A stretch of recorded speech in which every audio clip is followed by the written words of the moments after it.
The Nicene Creed begins with the words, "I believe in God, the Father Almighty." But what do we really mean when we call God Father? As human beings, we have experiences of fatherhood. We have our fathers and our grandfathers who gave life to us biologically. We may look like them and carry some of their physical traits.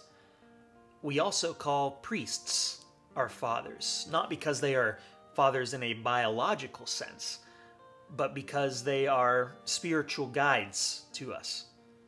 But all of these earthly examples of fatherhood pale in comparison to the true fatherhood of God. God is the source of all life, both physical and spiritual. When Jesus prayed, he called God Father, and he instructed us to call God our Father as well when we pray the Lord's Prayer or the Our Father. Calling God Father doesn't mean that God is like earthly fathers. It means earthly fathers show us a small glimpse into what our relationship with God is actually like. They are an imperfect example of God's perfect fatherhood. After all, not everyone's experience of earthly fatherhood has been positive. Many kids grow up without their fathers being in the picture. And for some other kids, they wish their father wasn't in the picture. Because our earthly fathers are imperfect, they can sometimes fail to show us what true fatherhood is all about. Whether they are our biological fathers, our priests, or any other father figure, they are imperfect and thus susceptible to failure. They may fail to live into their calling as fathers, and this failure can cause great damage to our very idea of fatherhood. So what is true fatherhood? True fatherhood is life-giving, providing, loving, caring, generous, protective, all the things that God truly is for us. But what about mothers? Doesn't true motherhood contain all the things true fatherhood contains? Well, yes it does.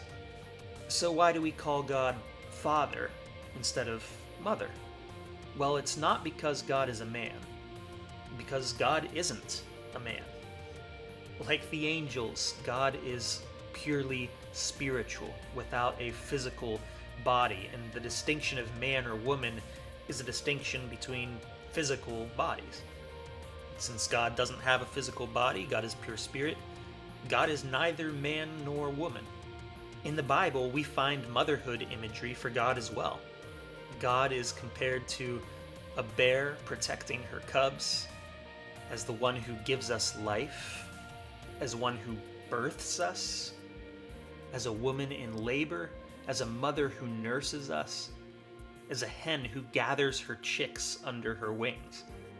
God is just as much an example of true motherhood as God is an example of true fatherhood.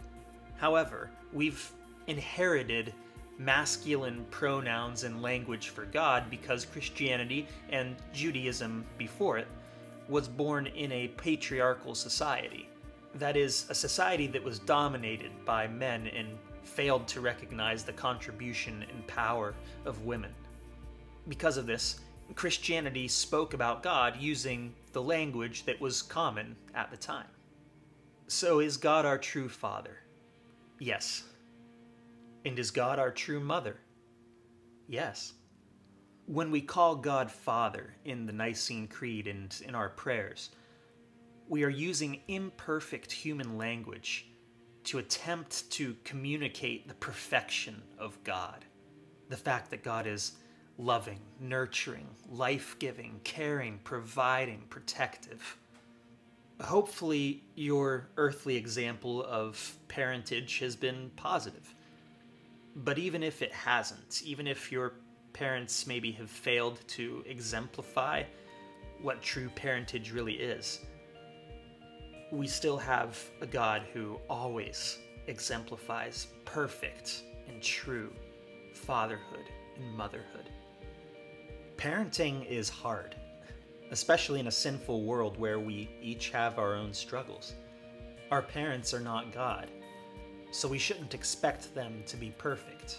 They have their own worries, concerns, habits, and struggles, and they are tasked with raising children who have their own worries, concerns, habits, and struggles.